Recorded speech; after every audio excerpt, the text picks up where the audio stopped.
Suponhamos que todas as pessoas nessa cidade estivessem realmente vigiando e esperando pela volta do Senhor dos céus, sem saber a hora exata em que ele viria.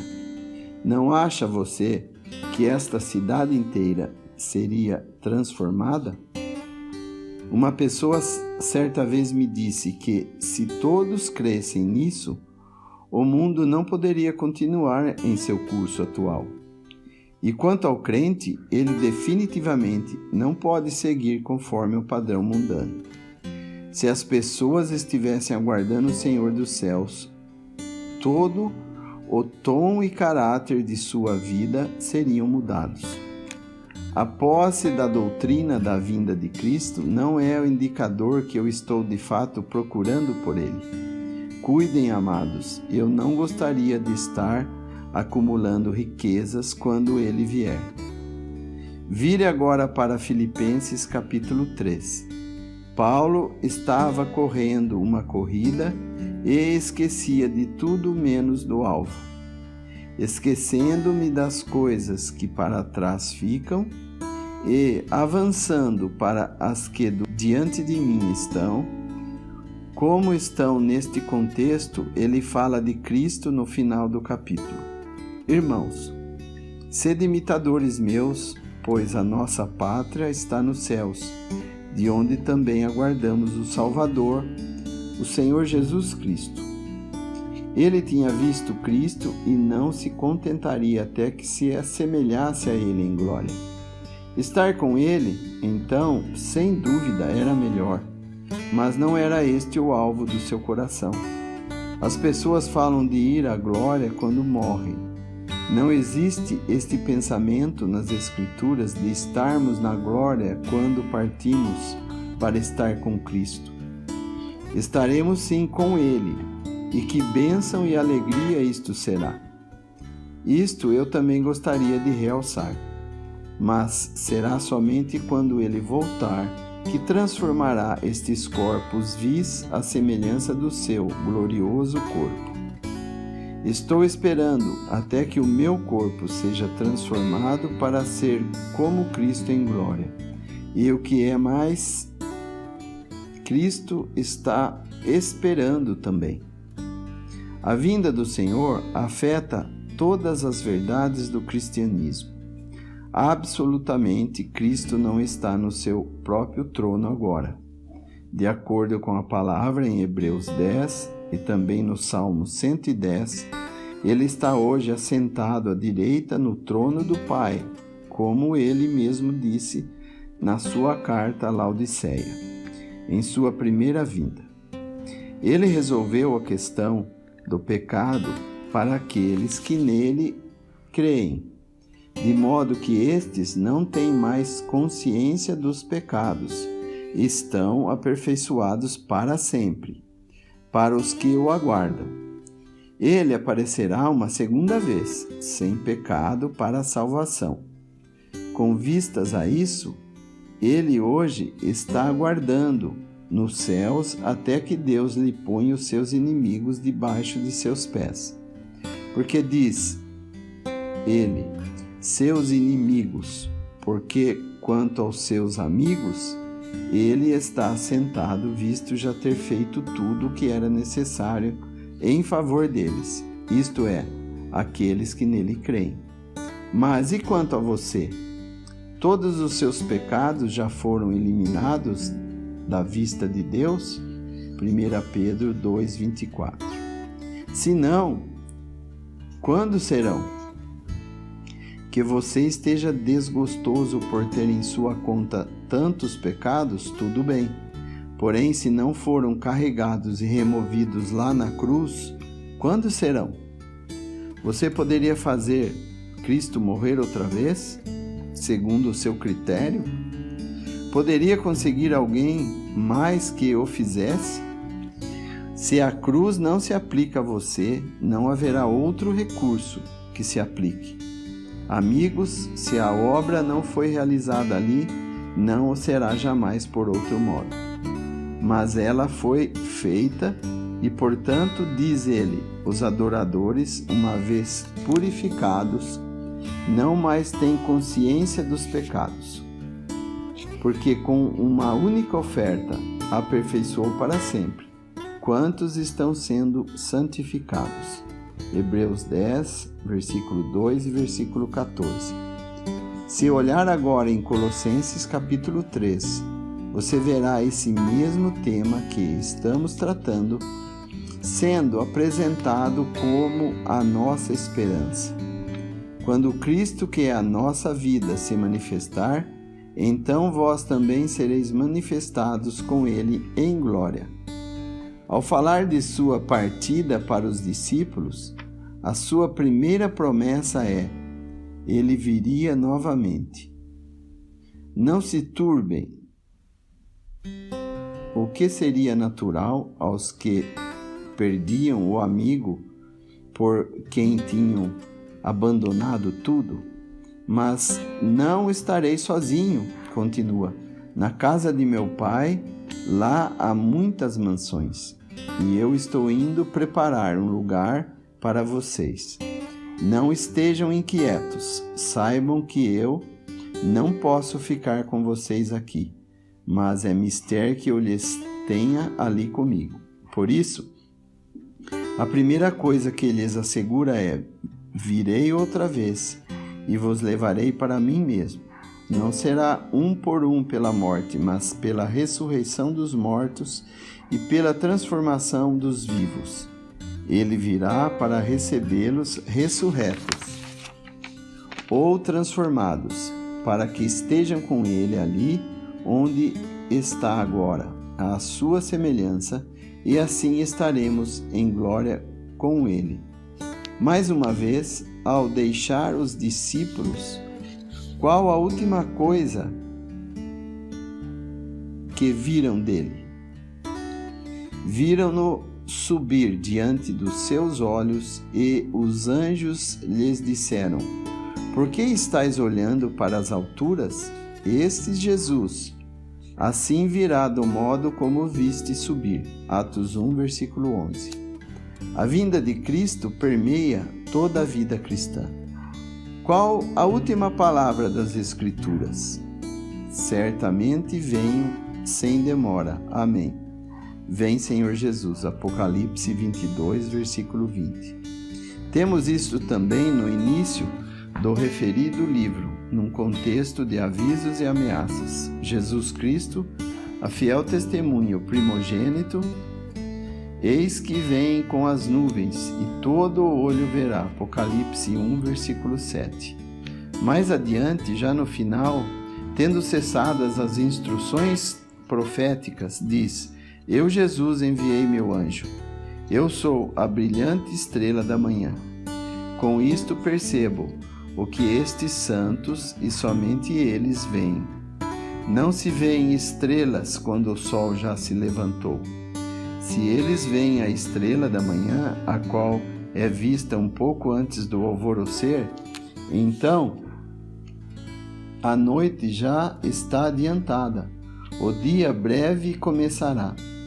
Ele aqui denomina-se a raiz e a geração de Davi, a brilhante estrela da manhã. O Espírito e a noiva dizem: Vem. Pois bem, se a noiva tem a consciência de ser a noiva de Cristo, ela também tem de desejar estar com o noivo. Não terá amor apropriado para com Cristo, a não ser quando deseja estar com ele. Na ocasião em que Abraão disse que sua esposa, ela é minha irmã, ela foi conduzida pelos egípcios, o mundo, para a casa deles, para que tenhamos considerado toda a esfera das afeições da igreja. Acrescento ainda a continuidade do trecho ora abordado. O Espírito e a noiva dizem: Vem. Isto dirige-se ao noivo. Aquele que ouve, diga: Vem. Note que o cristão, tendo ouvido a palavra de sua salvação, entoa junto esse clamor. A seguir são chamados para vir aqueles que têm sede de água viva. Sim, os santos da igreja podem dizer: apesar de não terem ainda o seu noivo em glória, que possuem a água viva, e assim ousam clamar: aquele que tem sede, venha, para depois ainda generalizar a chamada: quem quiser receberá de graça a água da vida. Isso eles têm, apesar de ainda não terem o noivo. A lição que tomo deste versículo é que na palavra de Deus, os pensamentos, os sentimentos, a conduta, os afazeres e as afeições dos cristãos são identificadas com a vinda de Cristo. Contemple cada uma destas coisas e você verá que são identificadas com a vinda do Senhor. Leia a primeira epístola de João, no capítulo 3, quando diz: vede que grande amor, agora somos filhos de Deus. Isto já está em vigor, e ainda não se manifestou o que havemos de ser. Sabemos que quando ele se manifestar, seremos semelhantes a ele, porque havemos de vê-lo como ele é. Amados amigos, somos predestinados a ser conformes à imagem de seu Filho. Romanos 8, versículo 29. Isto é o que Deus determinou para nós. Mas quando seremos como Cristo em glória? Quando Ele vier, não é na ocasião da morte, quando o Espírito partirá para estar com Cristo, pois neste evento a pessoa é como Cristo quando estava no túmulo. E eu não quero ser como Cristo quando estava no túmulo. Embora morrendo eu, serei sim como Cristo quando a sua morte. Mas não é isto que eu quero, mesmo sendo uma bênção. Eu quero ser semelhante a Ele na glória. E quando será isto? Quando Ele vier, transformará os nossos corpos corruptíveis e modelando-os segundo o seu corpo glorioso. Portanto, hoje ainda não se manifesta o que seremos, mas quando Ele aparecer, então seremos como Ele é. Observe então as consequências práticas incidentes sobre aquele que, quanto à sua fé, tem sido encaminhado nos propósitos de Deus. Assim mesmo se purifica todo aquele que nele tem esta esperança, assim como ele é puro. 1 João 3, versículo 3. Eu sei que serei perfeitamente semelhante a Cristo na glória. Portanto, quero ser já aqui o quanto possível semelhante a Ele. Vemos aí uma coisa que a Sagrada Escritura ensina com bastante clareza, que o padrão para a santidade é a conformidade com Cristo em glória. Hei de ser semelhante a Cristo em glória, e para mim não há outro padrão. Lembre-se da passagem já citada, a fim de que sejam os vossos corações confirmados em santidade, isentos de culpa na presença de nosso Deus e Pai, na vinda de nosso Senhor Jesus com todos os seus santos. 1 Tessalonicenses 3, 13. Para o cristão, este é o padrão de perfeição, ser como Cristo quando de sua vinda. Em 1 Coríntios 15, 42, é feita essa conexão com a ocasião da ressurreição. Semeia-se em desonra e ressuscita em glória. Essa bendita segurança acompanha a verdadeira esperança da primeira ressurreição e de seus resultados. Seremos perfeitamente semelhantes a Cristo quando estivermos ressurretos da morte, e então prestaremos conta de nós mesmos, mas somente o faremos quando formos semelhantes à pessoa a qual prestaremos conta. Muitos não têm aplicado para si o propósito da primeira vinda de Cristo, e por isso as pessoas não se sentem confortáveis ao pensar na segunda vinda. Mas ao santo ocorre-lhe Todos serão vivificados, cada um por sua ordem. Cristo as primícias, depois os que são de Cristo, na sua vinda. 1 Coríntios 15, 23. É Cristo as primícias dos maus? Certamente que não.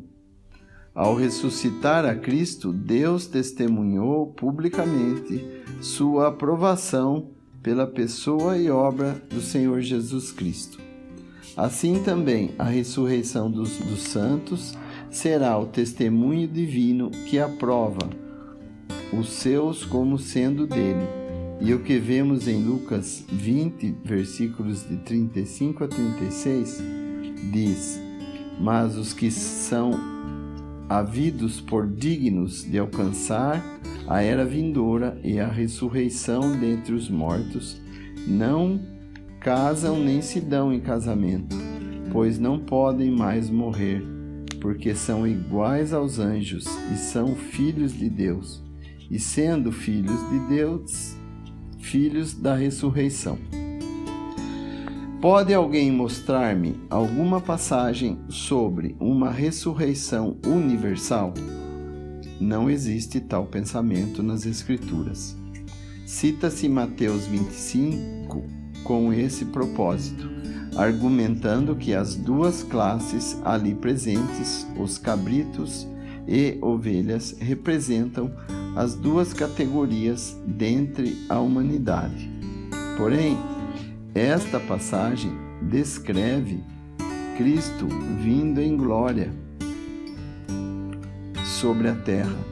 Não se trata do grande trono branco, aquele onde todos serão citados, pois antes deste o céu e a terra ainda fugirão. Nesta passagem aqui, ele vem para a terra e assenta-se no seu trono. Quando ele vier e lá se assentar, ele reunirá todos os gentios, as nações, para os julgar. E o julgamento dos vivos, ou seja, dos que estarão vivendo aqueles dias, mas temos aí 3 tipos de pessoas, e não 2. E também não há nada de ressurreição. Temos as ovelhas, cabritos e irmãos. Mateus 25, versículo 40. Muito aquém de ser uma ressurreição universal, não vemos nenhuma referência à ressurreição. O tema é completamente outro. Além do mais, a única questão é como eles trataram os irmãos dele. A avaliação refere-se a um período de tempo específico e limitado, quando da pregação do Evangelho do Reino. Portanto, não é o julgamento universal. Pouco antes de sua vinda em glória, ocasião em que julgará os vivos, será novamente anunciado o Evangelho do Reino, e os que viverem naqueles dias, tendo o testemunho do Reino, serão considerados de acordo como receberam os mensageiros de Deus, mas somente estes estão em julgamento. O ponto ao qual volto agora é que a vinda do Senhor influencia e forma toda a vida do cristão. Não se pode separar nada de toda a trajetória e circunstâncias do cristão da vinda do Senhor. E há somente a primeira vinda e a segunda vinda. Ele apareceu a primeira vez quando venceu o mundo, e para aqueles que o procuram, aparecerá a segunda vez para a salvação. É verdade que ele vem e habita no nosso meio, mas procuramos ater-nos ao que a Escritura fala de sua vinda efetiva. Tome então a santidade e o serviço à conversão, o ministério confiado ou uma pessoa que morreu. Tudo está ligado à vinda de Cristo. E ele exorta para que sejamos encontrados vigilantes. Eu poderia ainda citar outras passagens, mas já citei o suficiente para mostrar que a vinda do Senhor está ligada a tudo na vida cristã. Quando o veremos como Ele é, aí então, e somente então, seremos semelhantes a Ele, de acordo com os propósitos de Deus. E agora eu pergunto, você está aguardando o Filho de Deus dos céus? Ele levou os pecados de muitos e é esta a única base de esperança para qualquer pecador. É esta obra consumada, a sua morte redentora, que nos capacita por meio da fé, para aguardarmos por Ele, quando selados pelo Espírito Santo, sei então indagar: o que estou esperando? Sei responder: estou aguardando o Filho de Deus dos céus. Você poderia dizer: estou velando pela vinda de Cristo? Não sabemos quando Ele virá. Bem-aventurado aquele servo a quem seu Senhor, quando vier, achar fazendo assim. Lucas 12:43. A questão não é se você conhece a doutrina da vinda do Senhor. É para vigiar e esperar por Ele que os discípulos se converteram. Aquilo que despertou as virgens foi o grito: eis o noivo. E você? Está realmente aguardando a vinda do Filho de Deus dos céus? Você gostaria que ele viesse hoje à noite? Pedro explica a demora. Ele diz que sua longanimidade é a salvação, não desejando que ninguém pereça. O que você pensaria se ele viesse hoje à noite? Seria realmente aquilo que a sua alma estava anelando? Eu irei sentar-me à mesa e ele se cingirá, virá e me servirá. Algumas pessoas acham que a espera pelo Filho de Deus dos céus iria frear o Evangelho. Teria Noé parado de pregar porque creu no testemunho divino sobre o dilúvio? Longe de o impedir, foi justamente o que deu força a ele. Que o Senhor nos conceda também estarmos prontos quando vier e que nos encontre velando por Ele.